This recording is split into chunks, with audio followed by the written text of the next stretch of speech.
So to begin, maybe each of you could give an opening statement of just your just general thoughts about your intentions for this panel and why you are here, and in general why you do speak in public, what in general it is you're here to communicate about. Just maybe each of you could just take 5 minutes to give us a little opening. So I have worked with thousands of people who have struggled with depression their whole life, and they have tried everything. They've tried medication, they've tried various forms of therapy. They've come to me and say, oh yeah, well my parents were depressed, so this is just inherited, and I guess I'm going to have to live with it. And it's not true. I have seen over and over again people who learn to love themselves. So much of depression comes from abandoning oneself, and I'll be getting into that a little bit more. But if you had like an actual child and you're ignoring the child, you're judging the child, putting the child down, turning away when the child is upset, that child will likely get depressed. And that's what happens on the inner level. We abandon ourselves, and so of course we get depressed. And I'll never forget, one of my 5-day intensives, there were 4 women there who I didn't know were on antidepressants. One of them had been on for 20 years. I can't believe it. And at the last day, unbeknownst to each of them, all 4 of them, now I don't recommend this. I think when you go off, especially after you've been on a long time, you go off with a doctor. But all 4 of them said, I went off my antidepressants at the beginning of the intensive. I've had no side effects from going off of them, and I feel better than I've felt in years. I'm not going back on them because I now know why I was so depressed. I'm never going to be depressed again. And one of our facilitators, who now teaches inner bonding, she came to her first intensive very depressed. She was a therapist. She'd been through therapy school. She'd been through everything. And she was depressed. And within the first half hour of work, she said to me, oh my God, now I know why I've been depressed. I'm never going to be depressed again. And that's been true. That was 10 years ago. She's never been depressed again. So I know that inner bonding works miracles with depression. I was a professor of psychology, clinical psychology at the University of Connecticut, and at the time, I had a private practice, and I was seeing clients, and some of them were very depressed. And back in those days, I had no reason to doubt the efficacy of antidepressants. I mean, everybody knew they worked, right? And I knew they worked. And so if I had a client who was very depressed, severely depressed, I had colleagues who were psychiatrists. I'm a psychologist, so I couldn't prescribe, but I had colleagues, and I'd refer the client to a psychiatric colleague to get an antidepressant and continue to do psychotherapy work, but that would hopefully take the edge off. And sometimes, not always, but sometimes the client would come back and they seemed to have been helped, and I assumed, okay, that's what everyone says, that's the antidepressant working, and that was a good thing to do. Until I started to do research and started looking at the drug trials.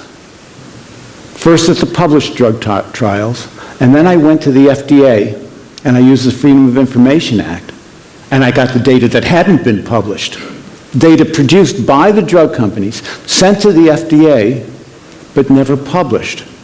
And indeed, I found out, in these clinical trials, people getting antidepressants, many of them improved. And some of them improved quite a lot. But what surprised me was people also improved if they had been given placebo.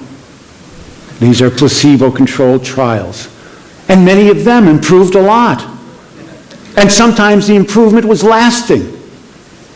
And the difference between improvement on the drug and improvement on the placebo was minimal. Well, I have since done, I think, about 4 of these meta-analyses on the FDA data, on published data, on combinations of the FDA data and published data. Others, when I started reporting this, have said, oh, you can't be right, you must be wrong. And they've done their own meta-analysis, and you know what? Everybody gets the same results and the same outcome. The effects of antidepressants, the beneficial effects, are almost entirely, if not entirely, a placebo effect. But they are potent drugs that can have many, many harmful effects, side effects, health risks, and addiction for about a third of people who get on them. And so I wrote a book. I've been speaking all over the world. I continue to. And some people just hate me. But that's okay. Well, I'm doing what I think needs to be done. I love you. Thank you. I'm a fan of Irving because I read his book when it came out, and I have told so many of my clients who say, "Oh, my doctor says get on antidepressants." I said, "You've got to read this book first," and then they never go on them. And so I'm so thrilled with that book. So right now, there are people in the audience, there are people watching online, there are people going to be watching this on replay, and they're already furious. They're saying, what is the world are these people talking about? I have a chemical imbalance, I'm manic depressed, how dare you even suggest that I have anything to do with this, and it's the meds are saving me, so these people are crazy, I am manic depressed, or I have a chemical imbalance, I was told that, and the only answer is medication, and what are you guys saying? So, okay, so for those people that have been told they have a chemical imbalance, told they have manic depression, and told they need to be on pharmaceutical drugs, how do you respond when people? Why don't you start with that? Because Okay. the chemical imbalance thing is... And I'm going to talk about depression rather than manic depression. And the only reason I'm going to do that is I know the data on depression inside and out. I've studied the clinical trials. I haven't looked at that closely at the literature on the bipolar disorder, as it's called, Yeah, manic I'll talk about depression. that a little bit. So one of the things I've learned is I have to be very careful. I come under a lot of attack. So I won't say anything unless I know I can back it up. And yes, people do, and this is the tricky part, because people go in, they're told they have a chemical imbalance. Now, there's not a reputable scientist that I know of today that studies brain chemistry and depression who still believes in the chemical imbalance theory. It has been refuted. It's as close to any theory in science to have been disproven. One of the ways we know that, take a person who's not depressed, and it's possible to very quickly delete the levels of serotonin in their brain. The basic idea, the most popular chemical imbalance theory, is that depression is caused by not having enough of this neurotransmitter, serotonin, in the brain, in the synapses in the brain. Now, it's very easy to give people a beverage that has all of the precursors for all of the neurotransmitters except serotonin, and their serotonin levels drop. And if depression were caused by not having enough serotonin, that ought to make them depressed, but it doesn't. So we know that depression is not caused by not having enough serotonin. So I've worked with quite a few clients with manic depression, schizophrenia even. And when they follow the kind of diet that heals their gut, because I'm sure most of you know by now that 80% of the immune system is in the gut, and that the gut creates toxicity in the brain when it's out of balance. And of course, there's so much in our environment that creates an out of balance gut. And so when my clients are willing to eat really well and do the work they need to do to heal their gut, plus to do the inner work they need to do to learn to love themselves rather than reject and abandon themselves, they heal from bipolar disorder, and they're able to get off their lithium, their medication. I've seen it over and over again. And with schizophrenia as well. We're not talking about that, but I've had clients who, the same thing, were diagnosed for 20 years and on medication, changed their diet, learned inner bonding, and they're no longer schizophrenic. So, so many of these disorders are being caused by things other than this mythical brain imbalance. I appreciate what both of you are saying, but to the best of my knowledge, I believe that right now, if maybe we're talking about adults, but if someone's under 18 and they're depressed, it seems like the standard policy is to bring them to someone who tells them that they need to go on an antidepressant. So what about with people under 18? Do those people need to go on an antidepressant, or are you still saying for them there should be a different course of action? So many of them are depressed because of their diets. They're drinking sodas, they're eating candy, they're eating donuts, their guts are decimated. They have leaky gut syndrome, and that's creating the toxicity in their brains that's creating the depression. And over again you see that when parents change their diets and the children change their diets, their depression goes away, along with learning how to take loving care of themselves. And I have to tell you, looking at the data, that the clinical trial data on the use of antidepressants for children is even worse than the data for adults. They don't show this small difference between the real drug and the placebo. They don't show any difference at all, but there are risks, and one of the risks for young people, for children, for adolescents, and young adults of being on an antidepressant is that it increases the risk of suicidal behavior. The FDA recognizes that, and a number of years ago, they issued a black box warning people about that, that's on the label for SSRIs, for the most popular antidepressants. So I think the worst thing you can do is to get a child started on these medications. Yeah. Margaret, you've worked with, at this point, thousands of people. They come to see you in groups, they speak to you personally, you do this every day, and the constant theme is people are depressed, they're anxious, they're angry, they're sad, they're lonely. Irving, you've done a tremendous amount of research on this. Could you, instead of just telling your conclusion, explain what the basis is of your conclusion? How many people have you seen that have depressed that you've actually seen turn it around?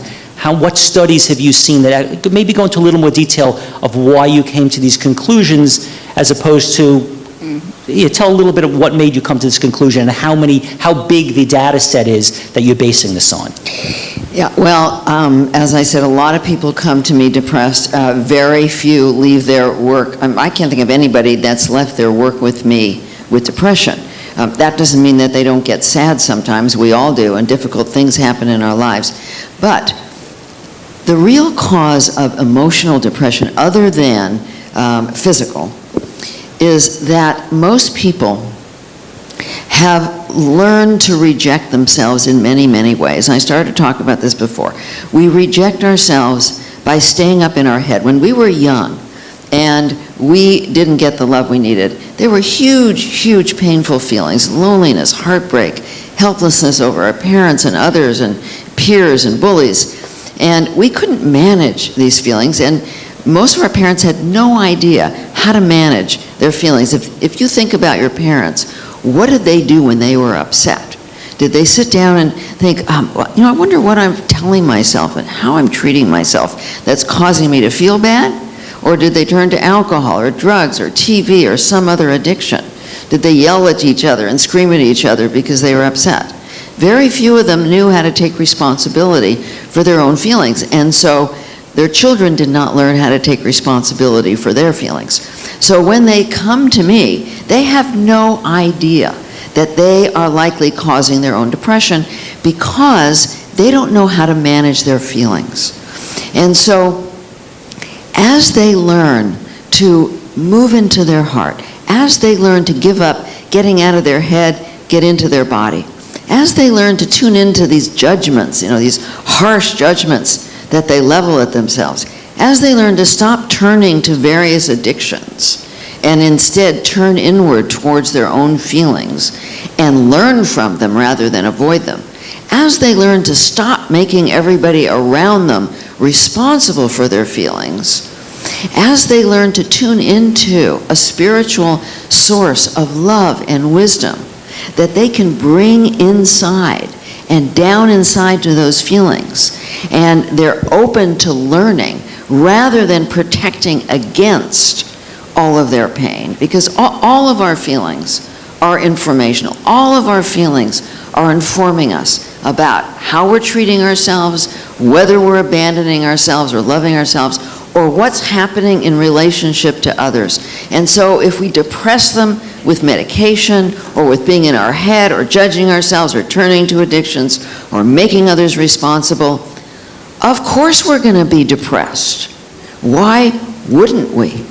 And so when people learn to lovingly learn from and manage all of their feelings, when they learn to embrace their feelings rather than avoid them, instead of getting deeper into depression, they move out of depression, and they move out rapidly. It happens very quickly, sometimes in a day or two, sometimes, like with my client, in a half an hour. When they really get what they're doing, they move out of it. And so for 46 years, I've been doing this, and I've seen this with thousands and thousands of people who were convinced that it was hereditary, it was brain balancing, and it wasn't. It wasn't at all. It was how they were eating and how they were treating themselves. You had asked Steve about how many patients, how many clinical trials we had looked at and that my conclusions are based on. And what I'll answer that with is not just the clinical trials that my colleagues and I examined back in 2002 and 2008, excuse me, but the most recent data on it, which have not yet been published even, but it comes straight from the FDA. And this is an analysis by a senior analyst at the FDA of 92 clinical trials with more than 23,000 patients. And the drug placebo difference is exactly the same small drug placebo difference that we reported in 2002. So I'm absolutely certain that these data are reliable. Now I want to mention two additional things. First of all, a warning. If you are currently on an antidepressant, do not just stop taking it. Do not just stop taking it. There are a number of reasons for that, and one of the reasons for that is the problem of withdrawal symptoms, antidepressant withdrawal syndrome. So there can be consequences if you are unhappy taking them, if you're not getting enough benefit, if you're troubled by the side effects and the health risks. Get some help in getting off of them. Don't just stop by yourself. That's the first thing. The second thing, and this also is data-based and looking at hundreds of clinical studies and meta-analyses. Meta-analysis is just a fancy word for putting the data together from a whole bunch of studies and seeing what they tell you when they put them together. One of the things we know is that there are all kinds of alternatives. There are many, many treatment modalities that work at least as well as antidepressant medication. And that includes psychotherapy and various forms of psychotherapy, and it includes physical exercise, and it includes acupuncture, and it includes mindfulness meditation. There are many alternatives that work at least as well and don't have the risks and side effects that are associated with these active drugs. Especially if you've never been on an antidepressant, if you have a loved one that's depressed and has never been on an antidepressant. if it's to be used at all, it would be the last resort after you've tried everything else. Well, and to just use it temporarily, not for 20 years. Yeah, I would try to avoid using it temporarily, and I'll tell you why. There are data indicating that using an antidepressant for as short a time as 4 to 8 weeks can increase the risk of relapse and getting depressed again if you do get better, compared to getting better by almost any other means. So avoid them, especially as a first approach, if you don't want to wind up just being addicted to them. You know, depression, like any other feeling, has information. So instead of avoiding it with medication or avoiding it with addictions, turn towards it, embrace it, welcome it. Ask the depression what it's trying to tell you. That's what we teach. We go inside, okay, I'm feeling depressed. We'll go inside with an intention to learn. In the inner bonding process, there's only 2 intentions. One is the intention to protect against our pain with some form of controlling behavior, and the other is the intention to learn about loving ourselves and sharing love with others. And so if we move into a true intention to learn about loving ourselves, and we ask inside, we ask that depression, is there something I'm doing, some way I'm treating you, something I'm telling you that's causing you to feel this way? You might be amazed at what your inner self says to you. Try it if you're depressed and see what your inner self says to you. We are speaking about antidepressants. When I hear other terms like ADHD, attention deficit hyperactivity disorder, and parents are told that they want their kids, the schools say that the kids should be on it, does that have anything to do with this discussion, or is that a totally separate issue? I think it has everything to do with it, because once again, it's been shown over and over with studies that when children are fed well, then their ADD, ADHD heals, but also it has to do with an environment. You know, what happens with the people that I work with is that when they're in a very loving and safe and accepting environment, they also heal. I once had a young man come to an intensive who was suffering from bipolar disorder, and he had had a really hard time. He was on a lot of medication, but within the 5 days of the intensive, all his symptoms went away because he felt so loved and so safe and so secure for the first time in his life. Now, that's not easy to find, unfortunately. So, you know, he had to go back into the world that wasn't so loving and wasn't so accepting. But that's part of it with like ADD, ADHD is helping the parents understand what they're doing, how they're treating the children, and how they're feeding their children.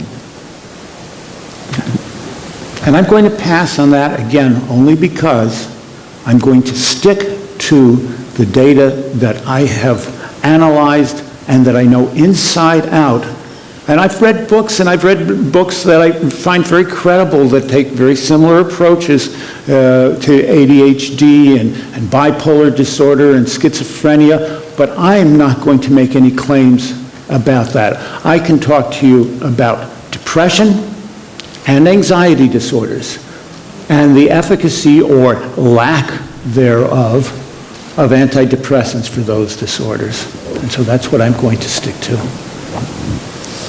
And is there a difference whether we're talking about short-term depression, a few weeks or months, versus someone who stays on the drug for 6, 8, 10 years? Is there, does it work better for long-term if you stay on it? Is there a difference in your findings, short versus long-term? Here's what happens.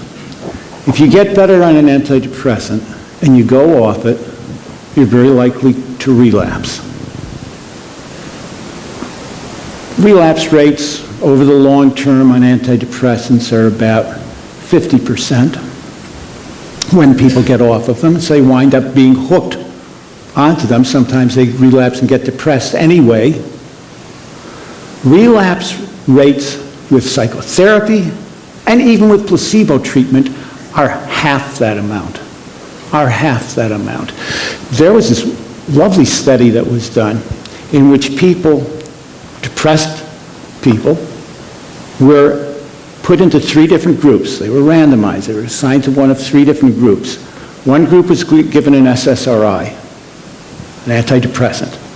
Another group was given a physical exercise program.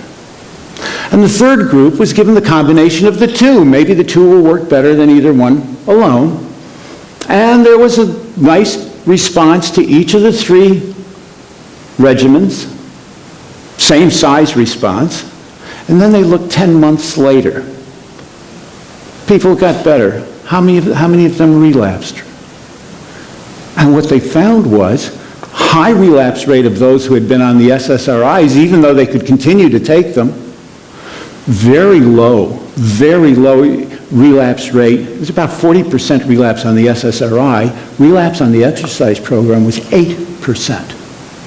Very, very low. And what about when you combine the 2? Adding the SSRI to the antidepressant increased the relapse rate back up to the 40%. Adding the antidepressant to the exercise program quadrupled the risk of relapse and becoming depressed again.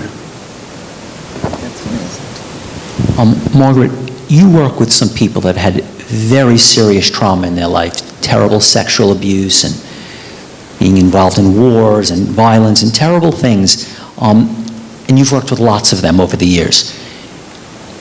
What percentage of these people do you feel the inner bonding, the inner work is not enough and you feel that they really need pharmaceutical drugs or antidepressants?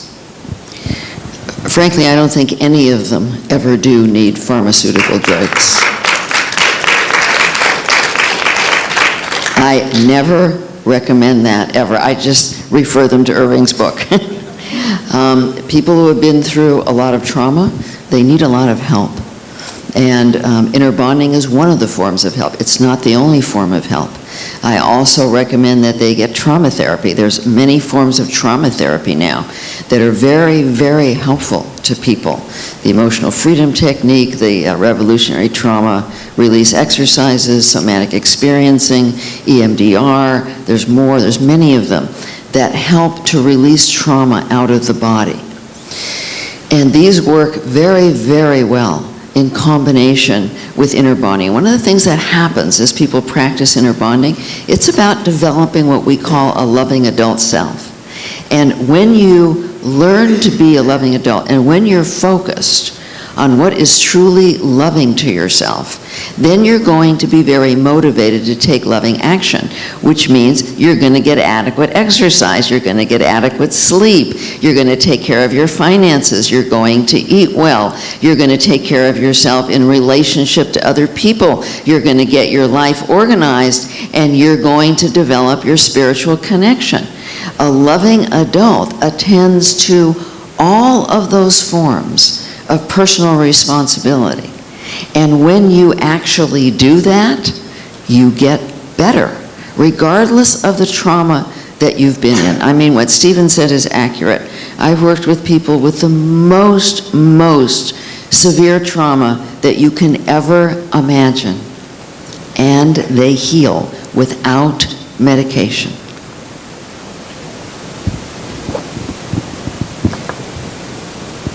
Irving, if you are confident after you wrote the book, it's been years since then, and you had more studies that support this, and if your studies showed that the chemical ingredients in the drug were not responsible for the improvement from depression, has your research become widely accepted and the standard throughout the country?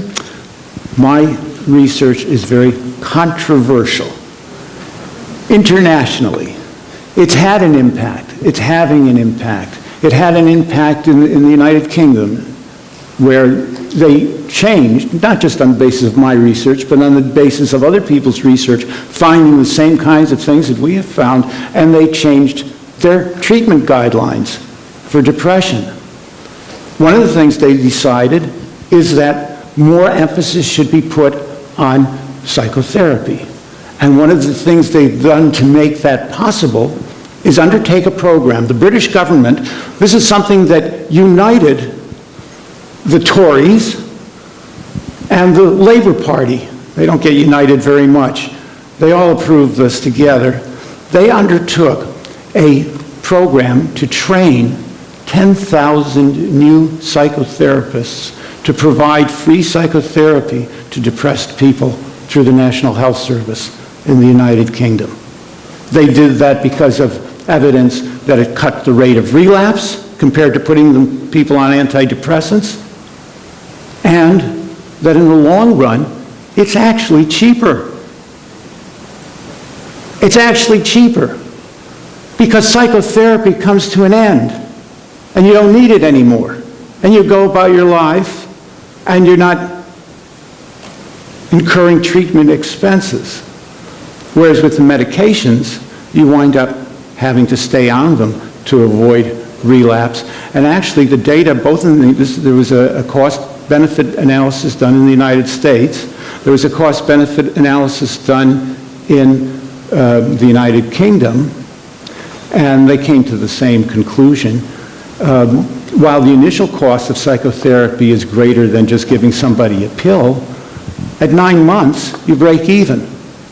And from that point on, it's cheaper to have been on the psychotherapy than to be maintained on antidepressant medication, and safer, and in the long term, more effective. Short term, no real difference. Long term, more effective. You know, I'd like to share something that, you mentioned the SelfQuest program that I worked on for so many years, and a woman wrote to me who had bought the program who I'd never met. And she said to me, after doing SelfQuest, I got off my antidepressant medication. I lost 110 pounds, and I went back to school and got my degree, and my whole family, my kids, my relationship, everything is improving. That's where my heart is, that people can actually do it on their own. They can learn this on their own, that they don't have to spend tons of money. Another woman wrote to me, and she said, and I had also never met her, and she said, I've been on heroin for, this isn't depression, but probably she was depressed, and she used heroin instead, medication. And she said, and I've been to every treatment center in the country, and I haven't been able to get off until I went through SelfQuest. She says, now I finally see why I was on heroin, why I was so miserable, and what I need to do, and I've been clean for the last year when she wrote me. And she's kept in correspondence with me. Her whole life changed. So it's possible for people to learn to do this without being tied into medication their whole lives. It's possible for people to learn how to heal themselves. And that is what I teach people to do, how to heal yourself and to be free of that and to be dealing with yourself in a way that brings inner peace and joy rather than depression and misery. Can I follow up on my answer to your question, Steve? Change in medicine is often very slow. It takes time. There was a surgical procedure they used to do for angina back in the 1950s called mammary ligation. Seemed to work. 80% of people got better. They did 2 trials with sham surgery as a control. You know what sham surgery is? Placebo surgery. They open the patient up and they sew the patient back together again, and they don't do the mammary ligation. And it had the same success rate. They don't do it anymore. There's a surgical procedure called arthroscopic surgery for osteoarthritis of the knee. That was studied with a sham control as well. And when they cut the patient open, they didn't do the surgical procedure, but then they sewed the knee back up again. For the first year, the people in the placebo surgery group actually did better than the people in the real surgery group. And at 2 years, there was no difference between the two. But they still haven't stopped doing it. Well, it's a moneymaker. It's not just that it's a moneymaker, it's you have to have an alternative. There is an alternative here, and it used to be, when I started practicing, psychiatrists, like psychologists, used to do psychotherapy. And some of them still do, and some still do. But most psychiatrists have gotten out of the psychotherapy business. So what do they have? They have the pills. And there's an old saying, if what you have is a hammer, everything looks like a nail. Yeah, and I think what you said is so important. They don't know what the alternatives are. They don't know what to offer. And I see this over and over again with medical doctors who are not tuned in to what's really going on. They don't know what to do. But it will change. Yeah. It will change. My prediction is 50 years from now, people are going to look back at the antidepressant era and look at antidepressant medication the way we now look at bloodletting.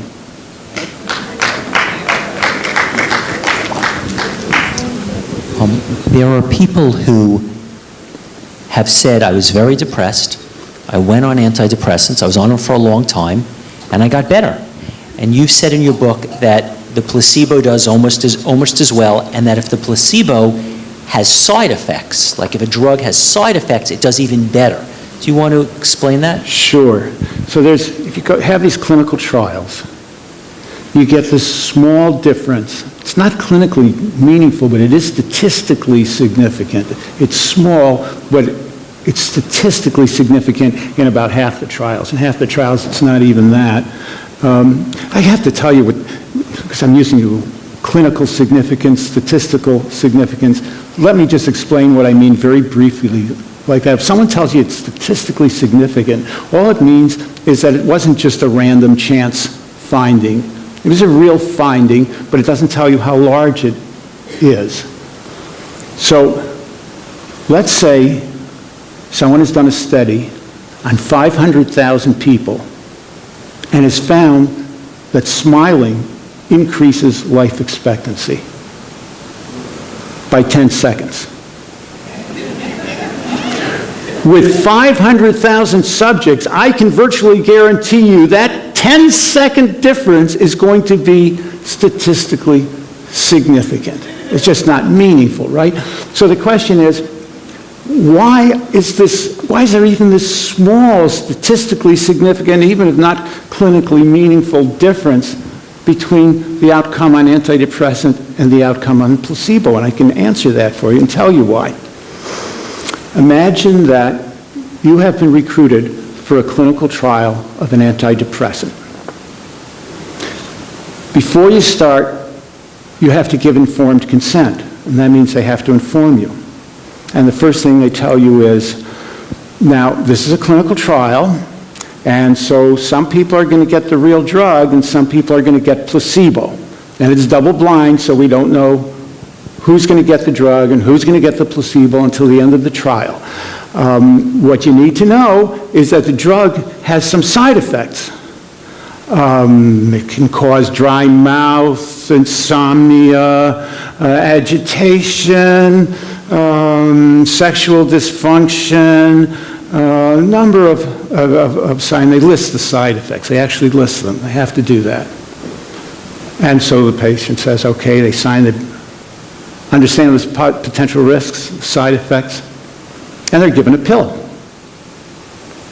Now imagine you're one of these patients. You know, if I was in that situation, I'd be wondering, which pill is this? Is this the real pill or is this the placebo? I don't know. It's double blind. They said they're not going to tell me until the end of the trial. Gee, my mouth's getting dry.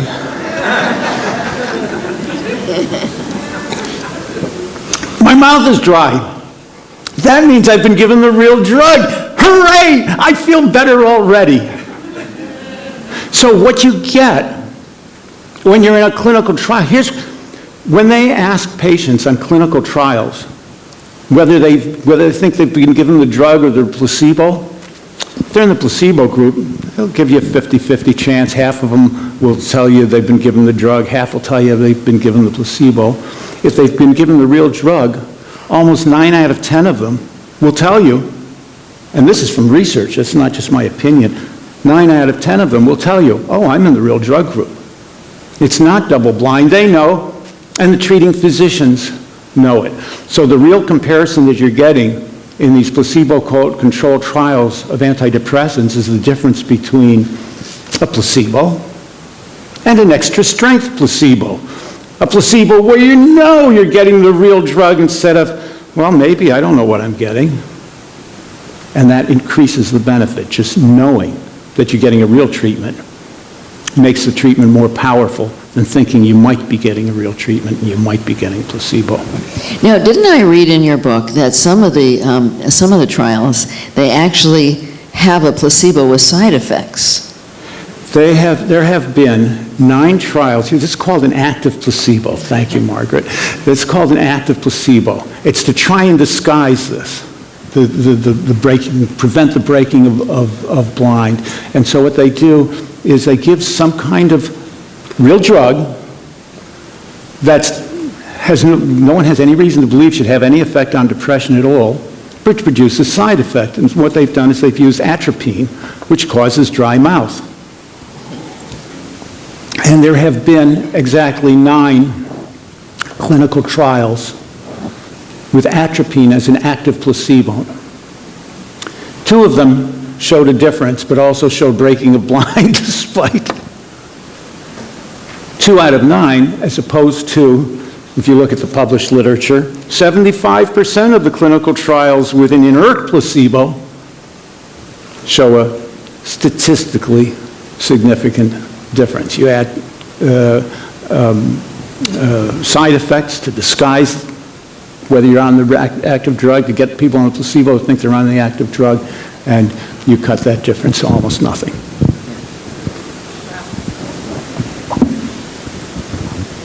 I don't feel bad that I have gray hair, but if you told me that the reason that people have gray hair is because they're very angry people, I might get defensive. So when you tell people that, they feel depressed because they have a chemical imbalance, they feel like, hey, it's nothing I could do. Are people going to feel blamed and judged like you're saying that the reason you're depressed is you're doing something wrong, where they were feeling like there was nothing they could do, it was out of their control, and now we're saying it is something that has to do with your thoughts and the way you're treating yourself, and are they going to now blame and judge themselves? I think it's just the opposite. I think when you tell people you've got a chemical imbalance, you've got a physical disorder, you're a sick person, there's something wrong with your brain, when in fact, depression can be a normal response to a terrible situation. And I'll tell you the most egregious example of that in terms of changes in diagnostic criteria. It used to be that if someone suffered a tremendous loss, the loss of a loved one, that was an exclusion criterion. They wouldn't be diagnosed as mentally ill because there was this reason for their depression. They have changed that. They've dropped the exclusion criteria, and here's what happens. Imagine you're a parent and you've lost a child. I can't think of anything worse to imagine. You are going to feel depressed. You will have symptoms of severe depression. Of course you will. If you don't, there's something wrong with you. With the current diagnostic system, you've got 2 weeks. If you're not out of that depression, if you still would qualify for a major depression diagnosis 2 weeks after you've lost a child, now you're suffering from major depression, you're mentally ill. And I would say 2 weeks. What's 2 years? Oh, yeah, maybe it's a lifetime in terms of some residual sadness and sense of loss. That's really something to cope with. It depends on the depth of the love. Yes, the greater the depth of the love, the greater the sense of loss, right? Absolutely. So one of the things that I've told friends and loved ones is just that.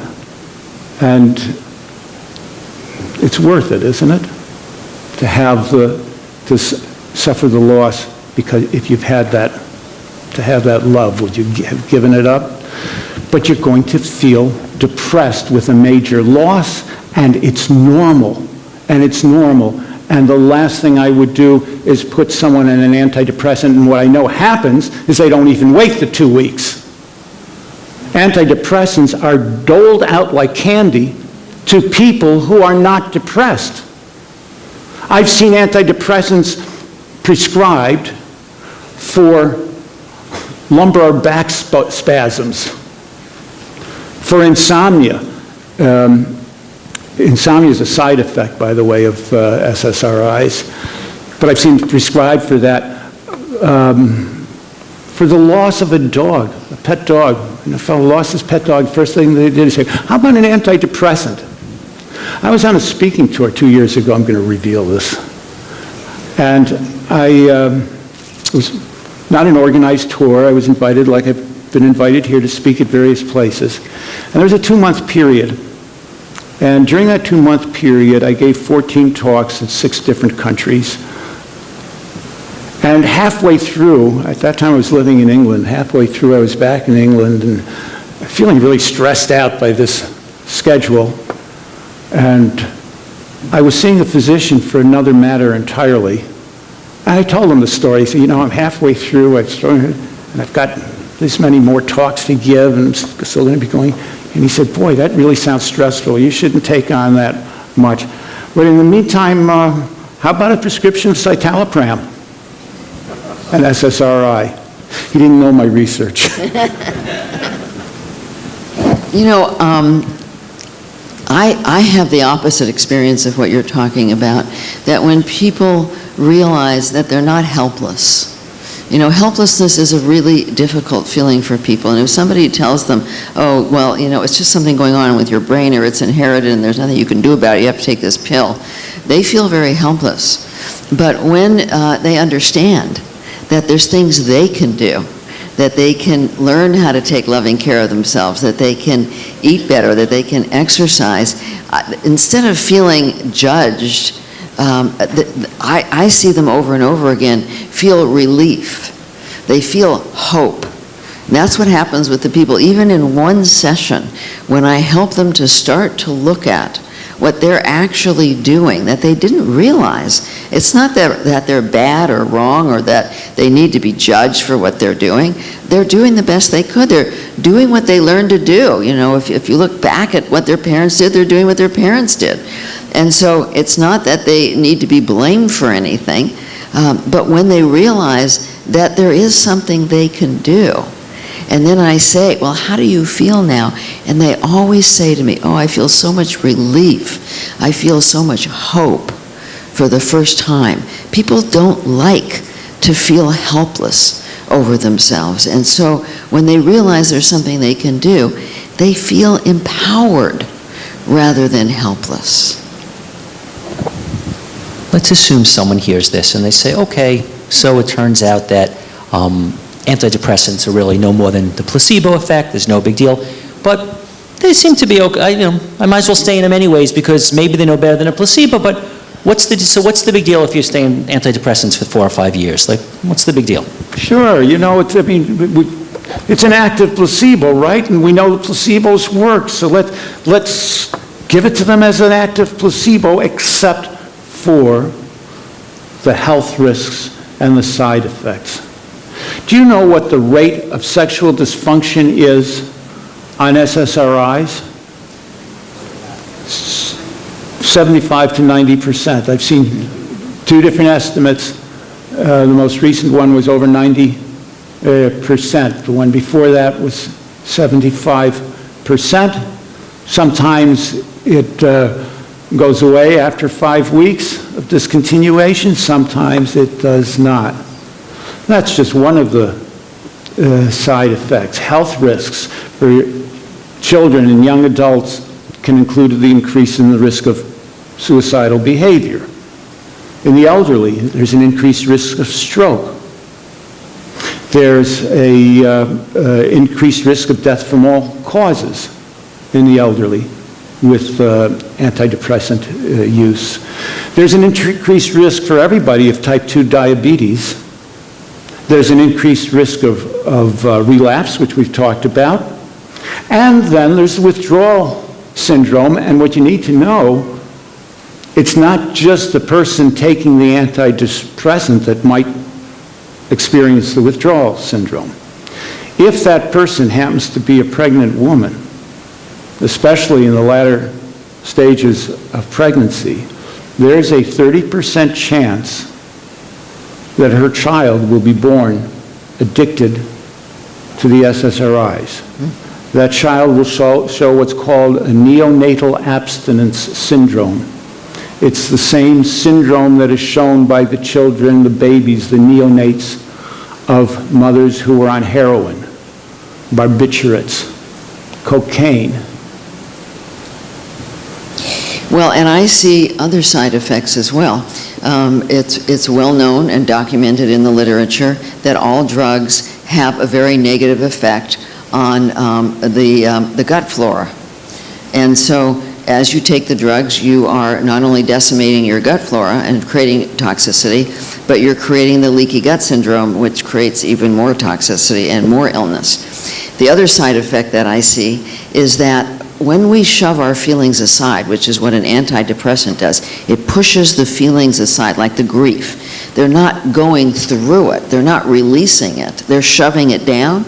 When we shove feelings down inside, that in itself creates illness. A lot of illness is from people ignoring their feelings and not expressing them, not feeling them, not crying, not wailing, not really releasing them out of the body. When you learn to move towards your feelings, to embrace them, and allow them to release out of your body, then they don't get stuck inside. Stuck feelings cause illness. And so, you know, as I said in my other talk, many of you know that 90% of illness is stress-related. Well, when you know, the antidepressant is supposed to help take away the stress, but when you put a lid on feelings in any way, rather than with a medication or because you're in your head and you're ignoring them, you create stress in the body, physical stress in the body, and that creates more illness. So for me, it's so important with the people I work with to help them find a way to embrace and learn from their feelings and release them, rather than shove them aside with especially any form of medication. Curious, this is just actually maybe a piece of trivia, but I can't resist it now, because you know, when a chemical like serotonin, for it to work, for it to do what it's supposed to do, it binds to what's called a receptor. Do you know where most of the serotonin receptors are? The gut. They're not in the brain, they're in the gut. That's where the largest concentration of serotonin receptors are. So that sparked that.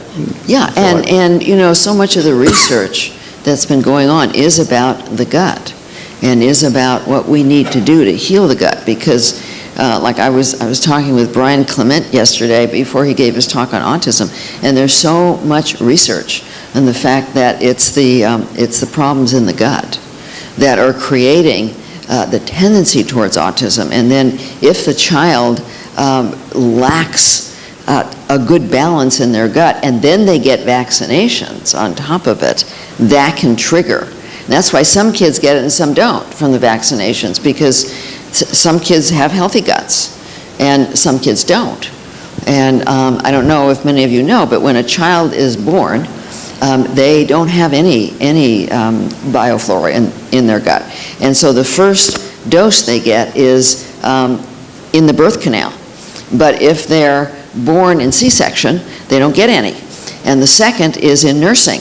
But if they're not nursed, if they're not breastfed, they don't get any. And so many babies are born C-section, or they're not nursed, or they're not nursed, or if their mothers are not healthy, then they're not getting healthy flora.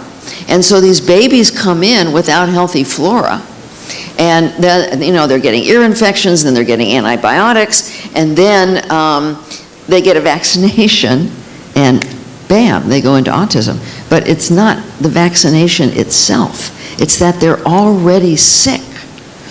And they may be sick because their parents are taking medication, like antidepressants and other medication, that has destroyed their gut flora. And then it's being passed on. And so, from my point of view, I mean, unless it's a life-threatening situation, I personally, I don't take medication. And so unless it's a life-threatening situation, I'm going to find some other way of dealing with something other than medication.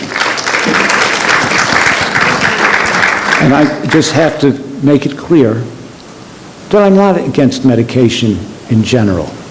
And I do take medications. I'm against medications that are ineffective and carry risks without the benefit. Right. You always have to look at the risk-benefit ratio. And apropos of what you were saying, Margaret, one of the other risks of antidepressants, of SSRIs in particular, is that it increases the risk of autism when taken by a pregnant woman. It also increases the risk of physical deformities in the baby, and that's even if it's taken in the first trimester, when often the woman might not even know, before the woman even knows that she is pregnant. The audience here today knows very well that when they go in the supermarket, it doesn't matter which one of the sugary cereals are on the aisle, they probably don't trust any of them. They go in the candy aisle, it doesn't really matter the brand, they don't trust any of them. They go in the soda aisle, the chips aisle, they don't trust any of them.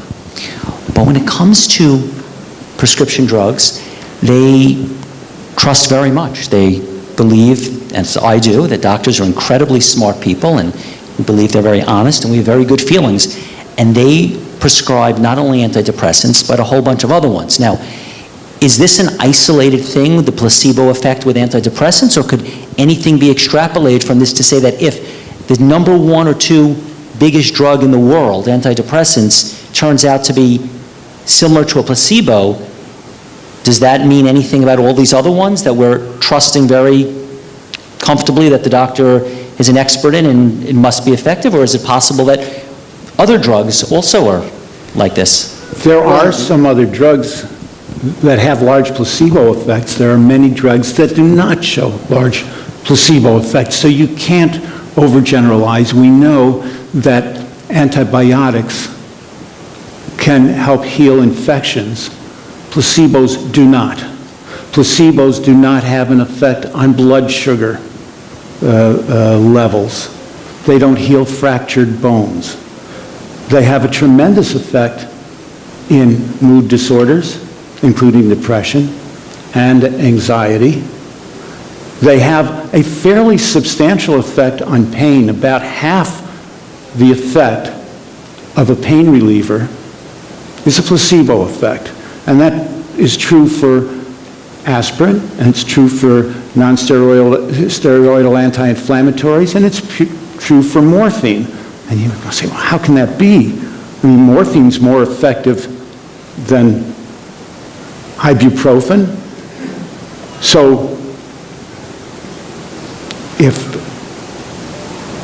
morphine is twice as effective as a placebo, the placebo must be more than half as effective as the ibuprofen. Is that making sense? And here's the key. There isn't one placebo effect. There are many placebo effects. And how strong the placebo effect depends on how strong you think the drug is that you're taking. So placebo morphine is more effective than placebo ibuprofen by a fair degree. But I think you're also asking, Stephen, about drugs like statin drugs for cholesterol and things like that.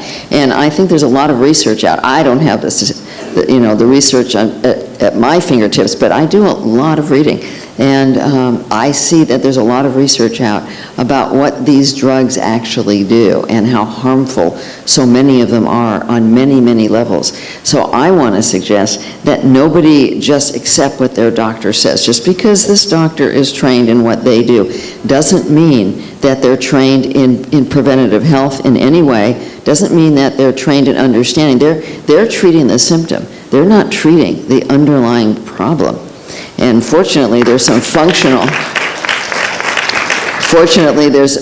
medicine doctors that are getting the training that they need to deal with the underlying problem, so that they don't just give a drug for symptoms which ultimately can harm the person, but they're dealing with the what's really going on within the body. In your book, you said that if I understood this right, in Irving's book, you said that, I think I got this right, that 40% of all depression trials were never published. Did I understand that right? And why would that be? You're absolutely correct about that. Here's what happens. If you look at the published trials, 60% of the trials are published, you find that 3 out of 4 of them show a small but statistically significant difference between drug and placebo. 40% are not published, and if you look at them, you know why immediately. Hardly any of them.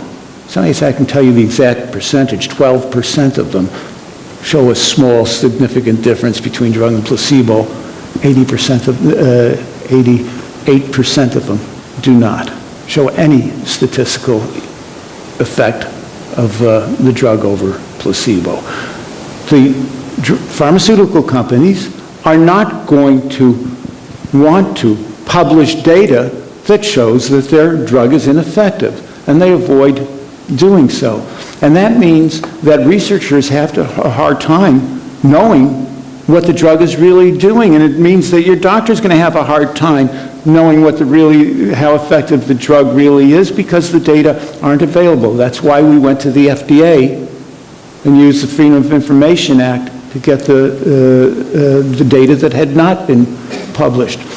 There is one pharmaceutical company that makes an antidepressant, it's GlaxoSmithKline, that does publish online the results of all clinical trials. Now, you might want to applaud them for that until you find out why it is they do that. It's not out of the goodness of their heart. They were sued by the state of New York for hiding the data on how ineffective paroxetine is, it's an SSRI, for children and adolescents. And in settling the lawsuit, they agreed, and so they are now legally bound to make this data available online. They still don't publish it when they don't have something they want to publicize well, and they're the only drug company that has to do this, to my knowledge, at this point. Margaret, without going into all the details of the inner bonding process, if you were going to, in a quick way, just try to sum up from all your years, what does it take for a person to feel the opposite of depressed? Full, loving, happy, peaceful? What should someone do if they want to have a very full, happy, fulfilled life? What do you do? How do you do that? Well, the first thing that you need to be willing to do is to feel your feelings rather than avoid them. Until you're willing to feel your feelings and learn from them, you're going to turn to various addictions and other ways of avoiding them, and so that's going to make you depressed. Any avoidance of feelings can lead to depression. And so you need to be willing to reverse what you've been doing and embrace, with a deep intention, to learn about what your feelings are telling you.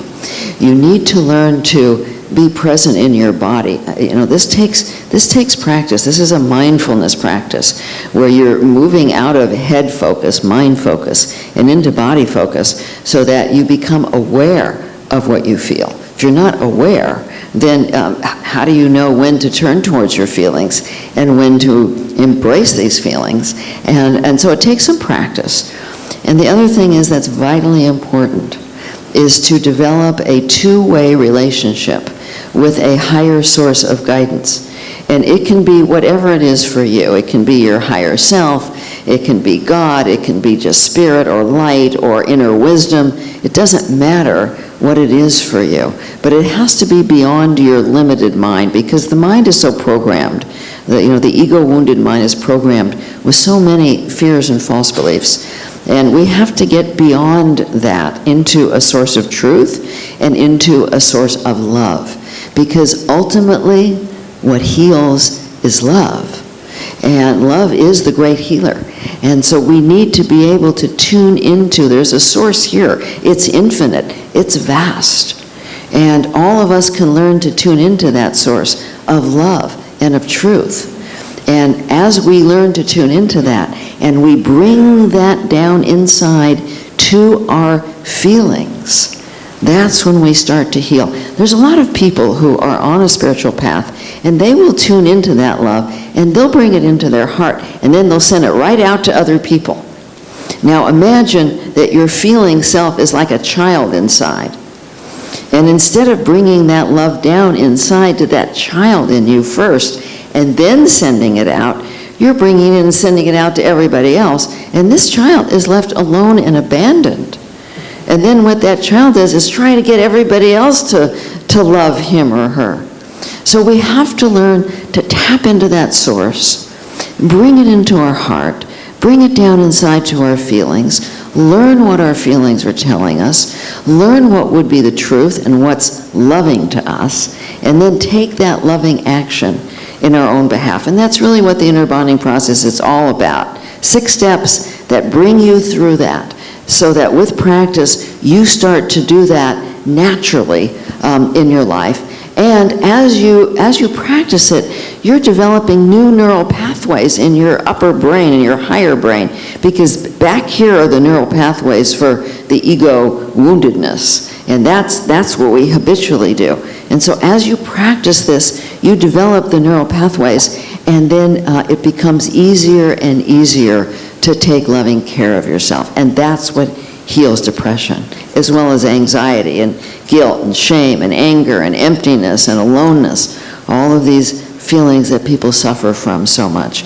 And as you learn to do this, then you learn to manage the very painful feelings of life, the loneliness, the heartbreak, the grief, the helplessness over people and events. You learn to manage them with love, so that you don't need to keep avoiding them with medication or addictions or staying in your head or judging yourself or making others responsible. When you learn to manage your feelings, that's when you have a lot of peace and joy in your life.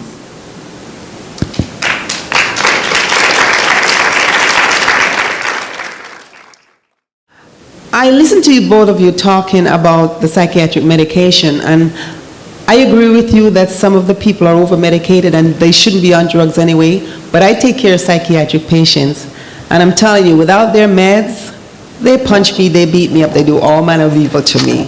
So how would you recommend that somebody who's been on long-term psychiatric medication like 10, 15, 20 years, what would you tell them about getting off their meds? Because without their meds, they're not even functioning. And I agree that there's so many side effects. I would like to take them off. But without their meds, they can't even function, and they're dangerous, really dangerous. So how would you help? Well, I think that, you know, in some situations, if a person is dangerous and if the medication is helping that's appropriate. But I also think that that person needs to be in treatment and to be learning how to be loving to themselves. If they're dangerous, it means that they are completely out of touch with who they really are. And so, I mean, I wouldn't just get them off medication, but I have certainly worked with people who are very rageful and can hurt people. But as they practice inner bonding and they learn to tap into their guidance, they learn to get into their heart, they learn what happened to them in the past that was so painful that they completely disconnected from the beauty of who they are. As they learn to do that, and then they start to get better. I don't know if you've ever seen the movie Dead Man Walking with Susan Sarandon. Okay, so here was a very dangerous criminal. And she was a great role model for being a loving adult. She did not coddle this guy.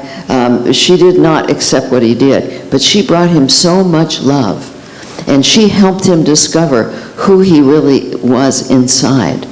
And in the end, before he died, he was redeemed. He was able to apologize. He was able to feel the sadness of what he had done. That's what it takes. It takes that kind of treatment before somebody can go off that level of medication. Well, I don't think you're talking about antidepressants in particular from the way you describe the treatment facility and the patients that you've been seeing. So I would limit my comments, again, for the reasons that I've explained before, to antidepressants. It is true that you have people who have been on long-term antidepressants, and if you take them off it, they're going to show a very bad reaction for two reasons. Immediately, because they go through withdrawal syndrome, and later relapse, because you have done something to their brain, and they are now more susceptible to relapse. With respect to antipsychotics, I would recommend that you watch, listen to, come to one of the sessions in which Mr. Whitaker is speaking, who wrote the book Anatomy of an Epidemic, and does address antipsychotic. Robert Whitaker does address antipsychotic medication. I've read two of his books. I found them excellent. I wrote a book review for one of them, and I recommend listening and reading his books to you very highly. Hi, my question is a little bit about the gut diet that you were talking about. I guess can you walk me through like a day of what you would eat as part of the gut diet, you know, what foods you would recommend to eat and what foods you would recommend to stay away from specifically? Well, I don't like to recommend specific diets, because what I do recommend is for people to stay tuned into their own body, because everybody's body is different and everybody is going to need something different. But as far as the gut flora goes, there are general recommendations. One is eat organic, eat clean, eat as local as you can, and get as much probiotic foods into you as you can. Sauerkraut, kimchi, kombucha, water kefir, as many probiotics as you can find to put in your body. You might want to do some research as to what does contain probiotics. And so it's up to each individual to find the kind of diet. I mean, there is not just one that works for everybody. And so that's part of tuning into oneself, what feels good and what doesn't feel good in your body. But everybody needs to look into the fermented foods. Thank you. Mm-hmm. Thank you for what you do. A couple of things I'd like you to explain or expand upon. The link, I forget who mentioned that they did not feel there was a link between serotonin and depression.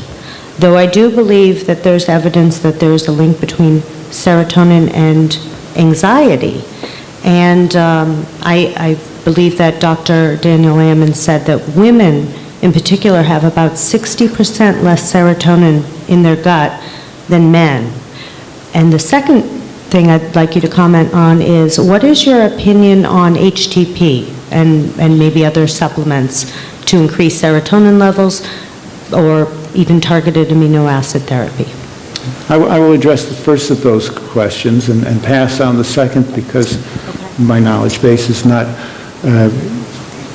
haven't seen the data well enough to be able to confidently make a statement on that. I will talk about the issue of serotonin. And remember, the serotonin hypothesis for depression is not linked to the gut, it's linked to the brain. Now, I have looked at and studied and published on the effect of SSRIs on anxiety disorders in comparison to placebo.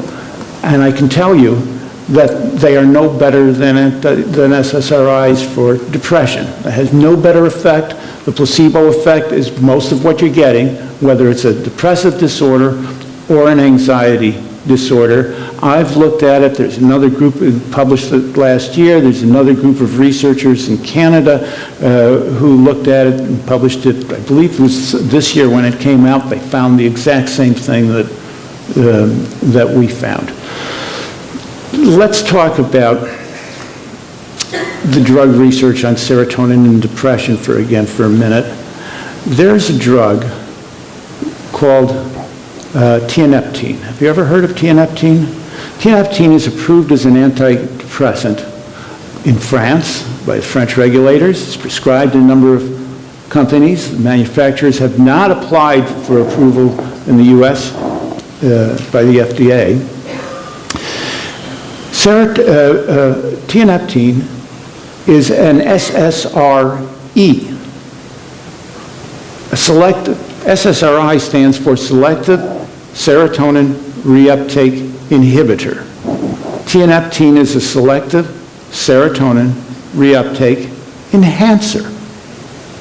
It's supposed to do exactly the opposite in the brain of what SSRIs are supposed to do. Instead of increasing the amount of serotonin in the brain, it's supposed to decrease the amount of serotonin in the brain. So if SSRIs are curing depression by increasing serotonin, tianeptine ought to make people worse. The response rate in depression for tianeptine is exactly the same as it is for SSRIs. It doesn't matter whether the drug you give somebody increases serotonin, decreases serotonin. It's not supposed to have any effect on serotonin. In a double-blind clinical trial, if it has side effects so they can figure out what it's going to give you a small benefit over inner placebo. They look at response rates, which is how many people get better enough to say they have responded. The response rate to every single antidepressant, including tianeptine, is about 60%. But, let me address the whole issue of the gut flora, because that's where most of the serotonin is. And if you look at the research, you will find that dealing with what you put in your body, or what you don't put in your body that is ruining the gut flora, that's what can help the anxiety and the depression, because the serotonin level goes down when there's gut dysbiosis, which means that the wall is opening up. And as you learn to heal the gut and bring in the probiotics, the prebiotics, that gets healed, and that greatly affects anxiety and depression. Yes, I'm familiar with the gut-brain connection. Yeah. And dairy, I know, is a big, and casein as a culprit. What are your thoughts on HTP? I don't know much about it, so I can't really comment on it. Okay, thank you very much. Thank you. Okay, I want to thank Margaret Paul and Irving Kirsch for this wonderful panel. Thank you. And